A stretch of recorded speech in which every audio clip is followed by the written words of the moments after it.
Enterprise Content Management for IBM can solve many different business challenges. Today we will focus on IBM Counter Fraud Management.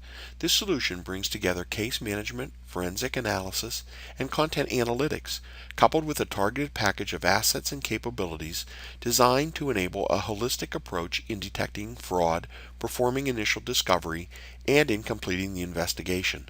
In today's video, I'm going to take you through a brief banking scenario.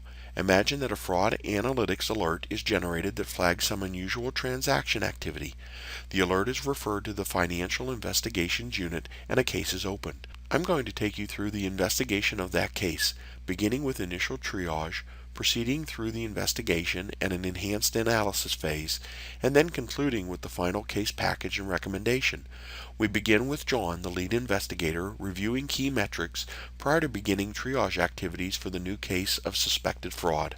John begins with his customized dashboard. He can see operational breakdowns, such as case status or investigator loads, as well as business-specific metrics, such as a breakdown of cases by fraud type, fraud savings, or by geography. He moves to his work page to begin his review of the new case. John reviews the in-basket and sees a new prioritized and classified anomalous activity work item is ready for review. John selects the work item and opens the case. When opening the case, John is presented with a comprehensive and easily consumable view of the details of the case. Here he views the details of the alert that was generated, multiple transactions of the same amount flowing into the same account. He decides to assign the case to a social network analyst to do more enhanced relationship analysis of the case. We have seen how John has completed a quick review of the case prior to processing. We now move to Carly, a social network analyst for the bank, responsible for doing detailed analysis in order to provide supportable findings and recommendations. Carly opens the case for analysis. She could see the details of any cases or work assigned to her, along with notification of changes or upcoming work tasks. She starts her analysis by querying the analysis repository, looking for any information on customers named in the alert. Carly begins deeper analysis of the case by performing a repository search for the account holder, Sam Bennett. He is added to the chart.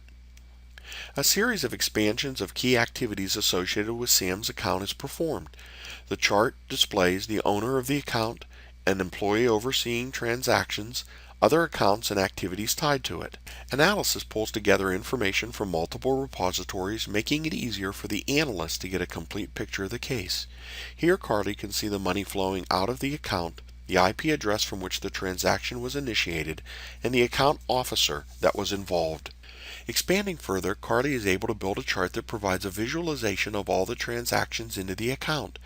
Here she can see that this employee, Janet Miller, owns the account and has been facilitating the transactions from a single IP address.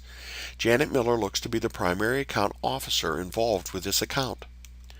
This is starting to look like an internal fraud case, so our analyst needs to update the case.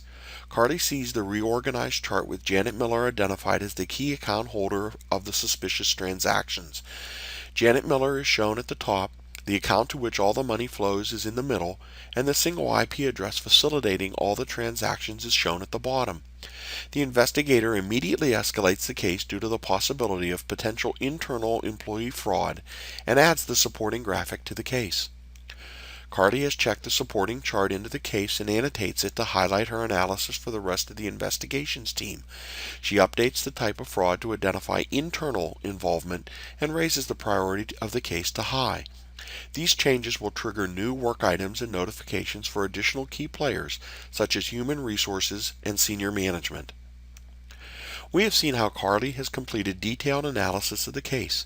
By querying key content to build and annotate case visuals, she has provided supportable evidence of the internal fraud. We will now return to the lead investigator, John, to close out the case. He begins by setting up a meeting to review the case. After reviewing all case documents and creating a case package and suspicious activity report, he will conclude the investigation. When John, the lead investigator, is notified of the latest developments in the case, he calls a meeting with the key people associated with the case, the analyst, his supervisor, and as this case involves internal employees, human resources. The notes from the meeting are captured in the meeting notes form and added to the case. Having conducted the meeting, John then does a final review of the case.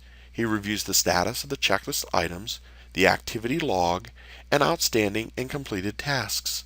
He also views the collection of documents for the case, including an HR document request, resume, job history, evaluation, etc., that was kicked off when the alert type was raised to internal fraud. Moving forward in time, John has gathered enough evidence to identify and support this case as an instance of internal fraud. He is ready to finalize the case and make a recommendation. At this point, he begins creation of a consumable summary of the case that can be easily reviewed and acted upon. John views the case package, now in a consumable PDF format, that would become a supporting document for the formal Suspicious Activity Report, the SAR. This case package is automatically stored as an artifact of the case and included in the final review process. Finally, as the lead investigator, John prepares the Suspicious Activity Report that gets filed with the Financial Crime Enforcement Network at the conclusion of the case. He then submits these documents for approval to conclude the investigation. In this video, you saw how Counter Fraud Management optimizes the processing of an investigation using a combination of case management and integrated analytics to drive the case forward.